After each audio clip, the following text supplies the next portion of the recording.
We're back with the Week 9 edition of the Thursday Night Tailgate. Once again, we're at the infamous Sports Zoo in Lansford, where nobody's ugly at 2 a.m., just a short punt from the Panther Valley Stadium. And they got something going on this weekend? Saturday night, yeah, Halloween. Nice. Dress up in a costume, come down here, have a good time. They got some decorations out, as you can see. Always a good time down here at the Sports Zoo. Always, always. And you can't have a bigger supporter, you know, and we're PV guys, but than Jesse Hiles. Absolutely. You know, when I was on the staff of PV, every year he puts the offer on the table. PV beats Marian, he buys all the kids on the team a steak dinner. Kids come down the hill, boom, everybody got a steak dinner, steak, potatoes, and it's awesome. That's just an unbelievable tradition. I remember when my son was a senior, they had that big come from behind victory there, and that's all he could talk about the game and the headlines, but then he's like, and we get a steak dinner this week. So that's awesome, Jesse. Yeah, he's a great guy. Good stuff down here supporting all local teams. You come down and look around some of the stuff off camera. You'll see a lot of the local teams being supported, which Jesse always does. So thanks again for having us.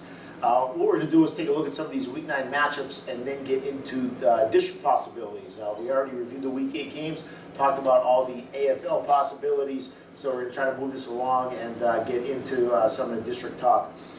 First Week 9 matchup, Tom McCarroll versus Uncle Jim. Yep. We got Lehighton at Pocono Mountain West. Big game for Lehighton's playoff implications. Yeah, there's only a couple years between those two guys. It's kind of funny to hear Uncle Jim, but the McCarroll family's a big family. But this is a pretty big deal for Lehighton. I know Tom McCarroll talked about obtaining some goals yet. And one of them I know is a winning record, and one of them is making playoffs, and both are still on the table for them. Yeah, I mean, it should be very interesting. You know, they got to go on the road, and, you know, it's not a short trip to go out there to Pocono West. So, very interesting to see. If Lehighton wants to achieve those goals, they got to get this one. They do have to get this one. Oh, yeah. You know, beating a 4A team with 3 wins, you know, Pocono at 3 and 5, you know, they has a chance to get a few points there. Yeah. So they absolutely need it. Moving on, another team that needs a win, Blue Mountain. Blue Mountain got themselves back into the playoff hunt. They're now 4-4 after a slow start, which did include a big win against Jim Thorpe, which we were impressed with at the time. But record-wise, they started off slow. They're picking it up now. They play at Fleetwood, who's also 4-4, and there's a big game with playoff implications.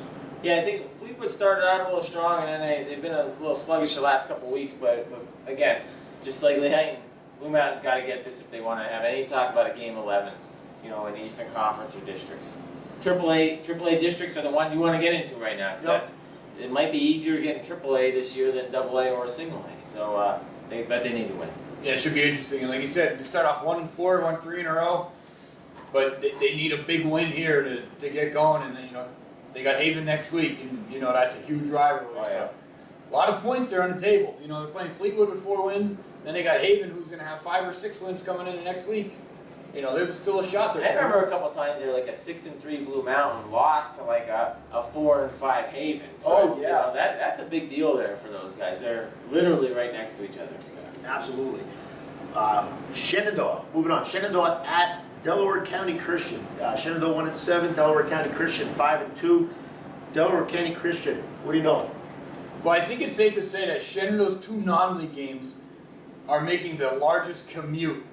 Yeah, you know you're killing us here. We're for a team from Pittsburgh, and now they got to go to Delaware County Christian. We're scouring the internet, and man, look at well, we do have some info. Go ahead, Coach. You got some info. Delaware County Christian. They've only been playing a few years now, football, but they're scoring a ton of points, 29.6 points a game, but they also give up a lot, 23.5. But it's always tough to tell what these teams are about. You know, Conwell Egan's a good example. Earlier in the year, they beat Valley Forge by like 45 points. We said Marian might have their hands full, and you know we did a little research on them, and they're currently 1-6. So Delaware County Christian's 5-2 now, but for all we know, we don't know. Yeah, we'll see next week. I would think it's safe to say everyone in the league's a Shenandoah fan. Anytime you got a team from the league playing somebody out of the league, you got to be a fan of your league team. Absolutely. Yeah. Unless maybe Mono, because that's their rival. Maybe Mono just wants them to lose every game. Who knows? I don't know. Okay, next, Tamaqua at Shenandoah. Or I'm sorry, Tamaqua at Minersville. Tamaqua has a chance to keep their playoff hopes alive. Districts are a long shot. Eastern Conference, a solid possibility, but regardless, they need to win this week. They're playing at Minersville. Minersville got their first win of the season. Last year they're sitting at 1-7. Tamaqua 5-3. What do you think of this one? Tamaqua's got to come out and play. I mean, they're obviously going to be expected to win. They're playing pretty well now. They win over PV, and they got Marian coming up. They got to be careful of the trap. But if they have playoffs on their mind, they got to come and take care of business against a young, banged up Minersville team right now. Yeah, one of the things we talked about is week 9, and for a lot of the schools, this is their last home game. You know, and Minersville, they only have a few seniors, but you know, it's their last time playing at home.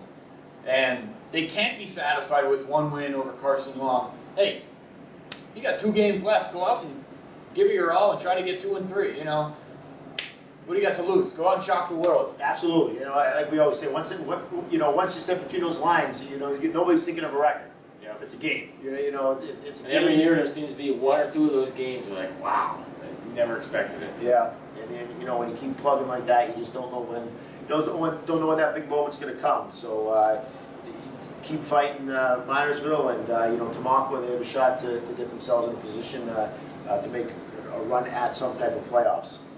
Next, Panther Valley's going to North Schuylkill. We got another similar matchup as the Tamaqua Minersville game. You know, North Schuylkill in a must-win situation for their playoff hopes. Also in a must-win situation for their Anthracite Football League Championship hopes. So, huge game for North Schuylkill. Panther Valley coming off a very impressive first half against Tamaqua. Can they string together 4 quarters? Yeah, this is always a tough place to go. You hear Fountain Springs and you think of beautiful flowers and a nice sunset. And then you go up there and you're getting cursed at by the fans. It's a tough place to play. You're underneath the bleachers in the locker room, and you know there's nothing nice about it. You know, that's home field advantage. Yeah. That's North Schuylkill. So it's not a resort. It's not a resort. Fountain Springs. It's not the resort that it sounds like. Right. Okay. Boys of Fall playing, you know, in the warm-ups there. I thought that was pretty cool when I got to coach there. Yeah, but I mean, it's a tough place to play. You know, it sounds nice, but it's a tough place to play. And PV will have their hands full. North Schuylkill the last 2 weeks, you know, they've had 2 big wins. And they're one of those teams we can't figure out this year. They'll win one, they'll lose one. Now they won 2 in a row. Can they keep it rolling and get a little playoff push going? We'll see. Yeah, and they have to have playoffs on their mind. I mean, they still have a shot at districts. They still have a shot at, you know, they need Penarge to stumble a little bit, who's been one of their district nemesis through the year, but yeah, they have to be thinking playoffs right now. And in my opinion, though, and it's not just because we're PV guys, but PV's a dangerous team. If we're talking about those 3 or 4 teams at the bottom there that could surprise someone, That's the most dangerous. Yeah. Yeah, they're the most dangerous because of what we've said over and over, the Nason Ferryman factor. Yeah, you know, North Schuylkill, one of their their biggest Achilles heel has been the turnovers. Yep. And if they're going to keep giving PV extra possessions, PV could put some points on the board. Anything can happen. And if North Schuylkill falls behind early and hits that panic button, we've seen it where they've just gone in stretches where they just play sloppy and basically hand the ball to the other team and give them short fields. And hey, anything can happen. This is one of those games. North Schuylkill, you know, they can't look past Panther Valley here. Okay, another game with huge implications. We've got a couple big games this week, but our honorable mention game of the week, we have Schuylkill Haven, 5-3, at Monterey, 6-2. Haven, Monterey, again, we mentioned earlier, haven't scored an offensive touchdown in 2 weeks now. After their red-hot start. Haven, healthy. Haven, a team, if I'm an Anthracite Football League coach, right now I want no parts of Haven. With a healthy Fink and, you know, everybody getting back to, I don't want to say full strength, I don't want to make those assumptions, but maybe close. There's a reason they were the preseason favorite. And boy, this one's as big as it gets. It's an honorable mention game of the week, but you know it's huge. Yeah, you look at the time that those guys put it in the jungle. You know, I got this shirt from those guys when we went out. I wore mine this morning. I had it on this morning. Awesome. You know, and you know, you just talk to Coach Farr about the time they put in and all the effort. And these guys had one goal, and it was to get into districts and win districts. That goal is still there for them. And Monoy, you know, Monoy right now they're reeling and they're trying to figure out how to stop this from continuing. And they need to get a good offensive drive going and put some offensive points on the board. You know, and you got to hope that, you know, hey, boom, you get a good drive and you score one, that you got to hope that you can get things flowing again. Because right now it seems like the flow is completely gone. Two things. One goal for Haven was not to get into districts. We know what the goal is. Coach Farr told us, right? To practice on Thanksgiving Day. Right. But, yeah, hey, like Coach Crampsey said, nobody wants to be playing these guys right now. But Monterey, on the other hand, with their outstanding quarterback, Dylan Maymod, all right? And, not my Gallo. Yeah, Dylan, I am so sorry, man. You have had an outstanding year. You're a friend of my son's, and 2 times I had a mental blank this year, and both times you were involved. But I think, anyway. Dylan, you might have to go out there and have a big game to, imprint that on Coach Bogardo to remember to, that it's Dylan Maymon is the Monaco quarterback. Absolutely, right now. and you're capable of doing it, and I would love to see that. Not only that, this is unofficial, but I think Mono area is going for their 7th win this week, and I don't think they've had 7 wins since like the late 90s when the Weidel brothers were running the show up there. You might remember those guys. Actually, I think when Gavel was there, I think they went 7-5 Eastern Conference 2 years in a row. 5-5 and then 1. 5-5 and then they won 2. But regular season they have not won 7 that's since, what I was, since the Weidel brothers. Absolutely. So yeah, this could be a big week for them, and against a team that's red hot right now. All right, interesting matchup. We will talk a little bit more about the implications of those games after we get through the preview. Our game of the week. The game that the Anthracite Football League Championship hinges on. And is there anyone that before week 1 would have said that week 9, Jim Thorpe at Marian, Anthracite Football League Championship hinges on that game? I doubt it. Nobody would have said it then, and then nobody would have said it at week 3 when Marion was 0-3. Absolutely. So, neither team was really expected to be in this spot right now, but here we are. Here we are. I mean, It comes down, can Marion keep it rolling? If Marion can keep it going, offensively, they've made huge strides here, and I really think that there's a lot of people out there with hope that, hey, I think Marion can get this win and give everyone else a shot. And those kids from Marion got to be thinking that. I mean, geez, they haven't lost in 5 weeks. They got to be feeling great. I mean, everything's rolling right now. So their momentum, their confidence has got to be through the ceiling right now. And but as far as Jim Thorpe goes, I mean, Jim Thorpe, I don't think that those kids are going to be that flustered after last week. And Haven's a good team. It happens. And if you look at Jim Thorpe's body of work this year, it's been very impressive. I don't think that they're the type of squad, and we certainly know that Coach Rosenberg is not the type of coach that would let something like that roll over. There's no panic. There's no panic. I don't think there is either. I think you're gonna be focused and ready to roll, and I think you're gonna see the best out of both of these teams. And I'm real excited to see this one. Absolutely. And it's a tale of 2 teams right now. Marion coming in with 5 in a row has got to be confident. We know coaching young 15 to 18-year-old kids, confidence goes a long way. And they're at home. At home. So their confidence is running. Their confidence that was shattered earlier in the year. I mean, we talked a little bit about possibly being 0-5 at the middle of the season. On Twitter, people yelling at each other, calling each other out for lack of performances, so on and so forth. Then all of a sudden they get a Conwell-Egan win. All right, we're not still sure about them. Then they get the big one at North Schuylkill that nobody expected. Confidence rolls. Jim Thorpe, confidence all year long, and then maybe a little bit of doubt right now. But all of that could be erased after 1 quarter. Yep. Yeah, this is going to be awesome. What do you think? What do you think? I don't even need a winner. How do you see this game playing out? I'm not touching this. How do you see this game going? If you had to think how you picture this game going in your head, and like I said, I don't even need a winner. What do you think is going to happen? I see RS2 being too much. I see RS2 saying, you know what, it's my senior season, this is our title, we're the only team that can control our own destiny with having this by our own. RS2 is going to take the team on his back. Jim Thorpe. I'm making a prediction. Here's what I say.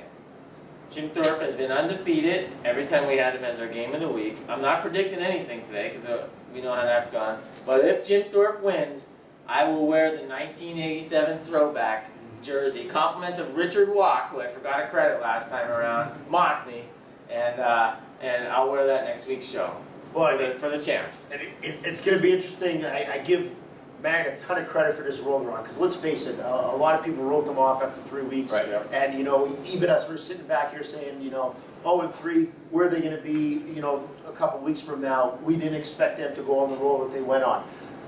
I think there's going to be points put up on the board. I don't think Marian's going to be able to put up as many as Jim Thorpe. I think Jim Thorpe is going to be able to, win in a shootout. That's what I think is going to happen. I think Thorpe has been a little bit more consistent. I know Marian's gone on their run here lately, but I think Thorpe's been more consistent up front, spreading the ball around.